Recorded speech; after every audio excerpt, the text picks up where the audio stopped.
সুপ্রিয় শিক্ষার্থী, আশা করি সবাই আল্লাহর অশেষ রহমতে ভালো আছো। তো তোমাদের ষষ্ঠ শ্রেণীর ষান্মাসিক মূল্যায়ন 2024, যেখানে হচ্ছে বিষয় ইতিহাস ও সামাজিক বিজ্ঞান, তারিখ 15/7/2024, প্রশ্ন উত্তর। তোমাদের হচ্ছে 15 তারিখে ষষ্ঠ শ্রেণীর যে ইতিহাস ও সামাজিক বিজ্ঞান আছে সেখানে হচ্ছে প্রশ্ন আর হচ্ছে উত্তরটা আমি লিখে দিচ্ছি। দেখো কাজ একে, তোমাদের কাজ একে দেখো কি দিয়েছে। কাজ একে হচ্ছে এখানে দিয়েছে প্রশ্ন, দেখো কি বলছে যে আমাদের জাতির পিতাকে, তাকে কেন জাতির পিতা বলা হয় তাকে নিয়ে 5টি বাক্য লিখো। তো এখন আমরা হচ্ছে এই প্রশ্নটা হচ্ছে উত্তরটা লিখব। উত্তর: আমাদের জাতির পিতা বঙ্গবন্ধু শেখ মুজিবুর রহমান, তিনি বাংলাদেশের মানুষের মুক্তির জন্য নিজের জীবনের সর্বভাগই মানুষের জন্য বিলিয়ে দিয়েছেন। বাংলাদেশের মানুষের অত্যাচার, নির্যাতন এবং হানাদার বাহিনীর শোষণ থেকে মুক্তি পাওয়ার জন্য বাংলাদেশের মানুষকে মুক্তিযুদ্ধে যোগদান দেওয়ার জন্য ভাষণ দিয়েছেন।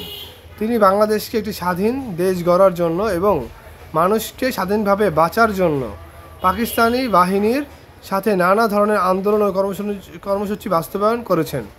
তার ঐতিহাসিক 7ই মার্চের ভাষণের ফলে দেশের মানুষ মুক্তিযুদ্ধে ঝাঁপিয়ে পড়ে এবং 30 লাখ শহীদের বিনিময়ে রক্তক্ষয়ী যুদ্ধের মাধ্যমে আমরা পেয়েছি স্বাধীনতা। তাই তাকে জাতির পিতা বঙ্গবন্ধু বলা হয়। তো আমরা হচ্ছে এই প্রথমে আমরা লিখেছি কি আমাদের জাতির পিতাকে, এটা লিখেছি উত্তর। তারপর লিখেছি তাকে কেন জাতির পিতা বলা হয়, এখান থেকে শুরু করেছি।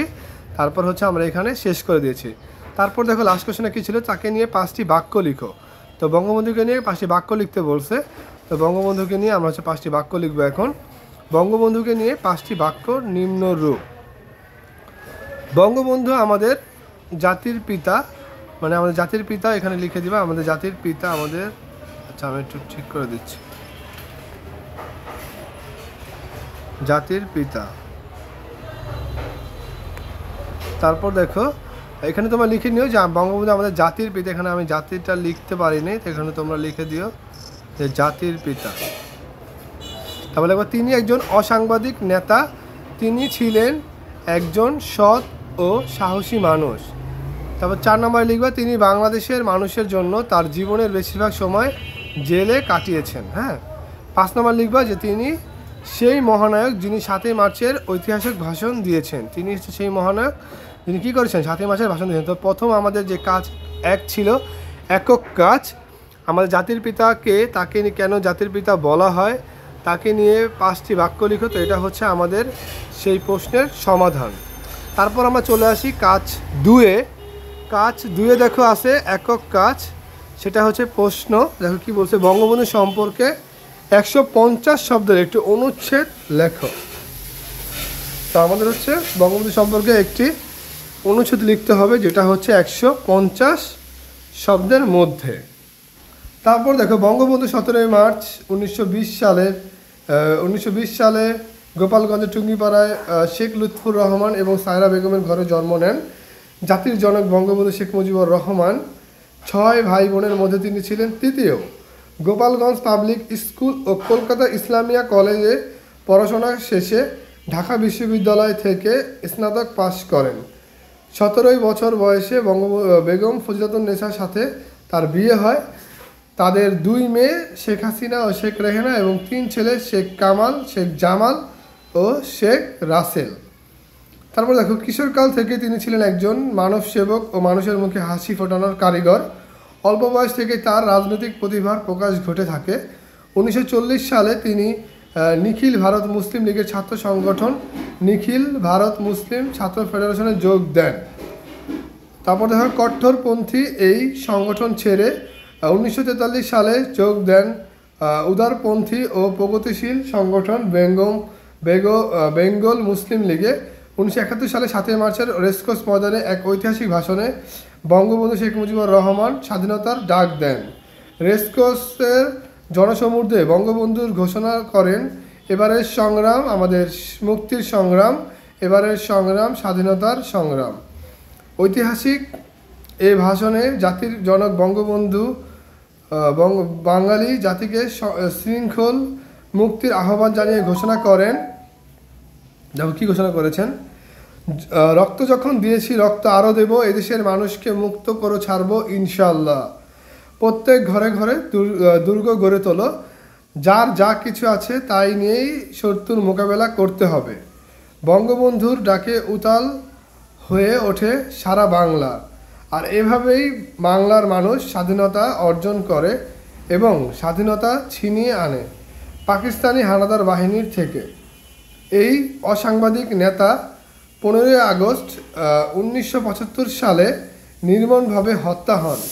তিনি বাংলার মানুষের হৃদয়ে থাকবে চিরকাল, তিনি বাংলার মানুষের স্মরণে চিরকাল রয়ে যাবে বাংলার মানুষের প্রতিটি হৃদয় স্পন্দনে।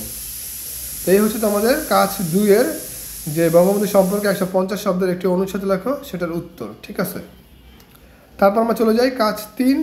সেখানে রয়েছে হচ্ছে দেখো দলগত কাজ। দলগত কাজের মধ্যে রয়েছে কি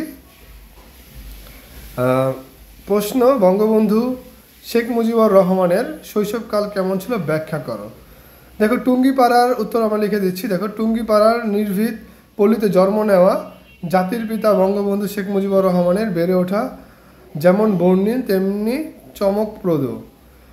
ঐতিহ্যবাহী পরিবারে জন্ম নেওয়া খোকা ছোটবেলায় ছিলেন দুর্দান্ত বালক।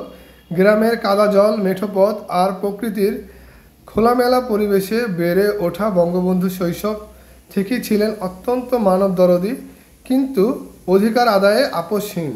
শেখ মুজিবুর রহমানের জন্ম 1920 সালের 17 মার্চ শেখ লুৎফুর রহমান ও সায়রা খাতুনের ঘরে। তার শৈশব কেটেছিল টুঙ্গিপাড়ার নদীর পানিতে ঝাঁপ দিয়ে, মেঠো পথের ধুলোবালি মেখে, বর্ষার কাদা পানিতে ভিজে। বাবুই পাখি বাসা যেমন করে গড়ে তোলে, মাছরাঙা কীভাবে ডুব দিয়ে মাছ ধরে, কোথায় দেয়া দোয়েল পাখির বাসা। এছাড়াও তিনি শৈশবে ছিলেন খুবই মানবদরদী। কেউ যদি টাকার জন্য পড়াশোনা করতে পারত না, তাদেরকে তিনি বই ও খাতা কলম দিয়ে সাহায্য করতেন।